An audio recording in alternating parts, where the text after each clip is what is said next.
E aí, pessoal, é um prazer ter vocês aqui no Quero Investir Agora. Hoje eu estou fazendo uma entrevista com o Diego, que era um dentista e ele se tornou um investidor de sucesso. Então eu vou fazer algumas perguntas para ele, perguntando um pouco da história dele, as dificuldades que ele teve, e vamos começar, Diego. Bom, Diego, fala um pouco pra gente há quanto tempo tu já investe no geral, assim.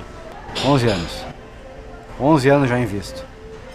Desde os tempos amadores até agora profissionalmente. Bom, conta pra gente um pouco como tu começou a investir, como foi a tua história, assim. Eu comecei a investir por acidente, porque com a maioria das pessoas, eu imagino que o investimento não faz parte da vida, né, das pessoas. Eu tinha uma vida absolutamente pacata, eu era cirurgião dentista, dava aula em faculdade, né, tinha um viés acadêmico, mas o meu dia a dia era assim, levantar, trabalhar e ir para casa, no fim do mês salário, aquele negócio, a gente gasta um pouco, e o que não gasta sobra no banco e fica lá no banco, e sem ter muito sentido, porque fica lá no banco, né? A gente não sabe o que fazer. E aí eu tive uma história muito interessante, porque eu cresci, meu pai sempre investiu muito em ações. E eu cresci vendo meu pai comentar isso, às vezes na janta, de noite, agora que estava indo bem, né? Vem o fulano de tal, faz Funaro. Ninguém lembra, Dilson Funaro, né? O ministro, Dilson Funaro, ex-ministro da Fazenda. Vem o Funaro e faz não sei o que e o troço desaba, né? As ações caem. Aí quando tinha recuperado, vem mais alguém, uma zélia da vida, e o troço cai. E eu fiquei com aquela visão, aquele estigma. Por que ele faz isso se volta e meia ele perde tanto, né? O troço não fazia sentido. E eu cresci com isso. Aí lá pelas tantas, nesse sistema, um belo dia meu pai disse, olha, eu acho que está na hora de botar na bolsa. O cara tá maluco. Nunca imaginei que ele pudesse ter ganhado na bolsa. Dias depois ele de novo, olha, eu acho que tá na hora, eu acho que tá na hora. E até que eu disse, tá, então faz o seguinte, pega um pouquinho lá, nós tínhamos a conta conjunta, pega um pouquinho daquele dinheiro e põe na bolsa. Bom, mas fala um pouco pra gente, assim, antes de tu começar, assim, o que foi depois dessa tua história, o que foi o ponto de virada, assim? Porque, assim, acho que é legal tu comentar um pouco com a gente como é a tua vida hoje, né? E depois tu bater um papo, assim, o que fez acontecer essa virada, assim, pra tu começar a investir, sabe? Então, chegou essa hora e eu, tá, beleza, põe lá um pouco do dinheiro. E a partir daí, eu comecei a olhar no extrato mensal, né, disse, pô, fundo de ações e tal, mais 4%. No outro mês, mais 3%, no outro mês, mais 8%, no outro mês, mais 5%.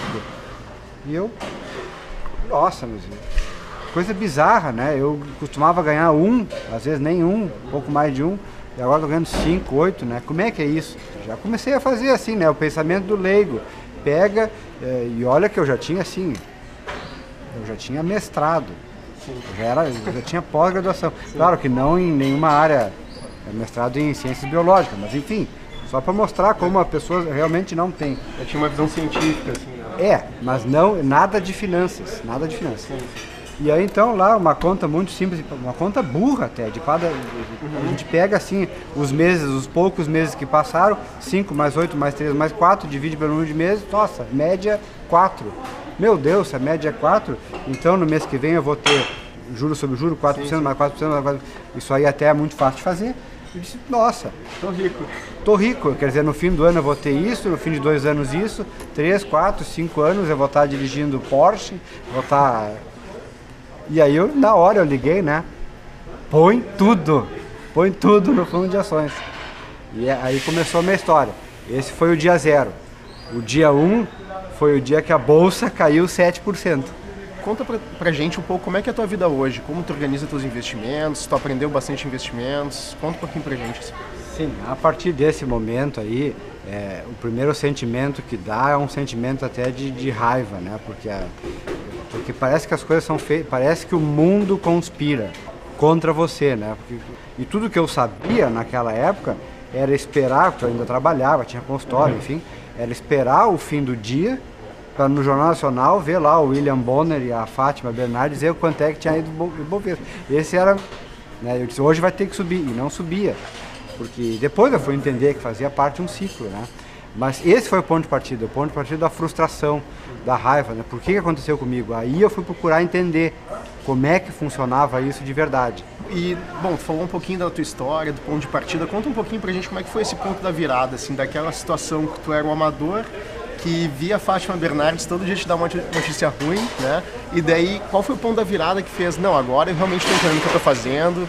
No primeiro momento existe o momento da descoberta e depois depois que você começa a buscar informações, infelizmente a maioria das informações não serve para você, mas você não sabe. Então você é levado a um estágio assim de falsa ilusão, que você acha que domina, mas na verdade não domina. E é um estágio assim que acredito que deve acontecer naturalmente com a maioria das pessoas, né? A não ser que elas deem sorte de cair num lugar que efetivamente alerte para isso.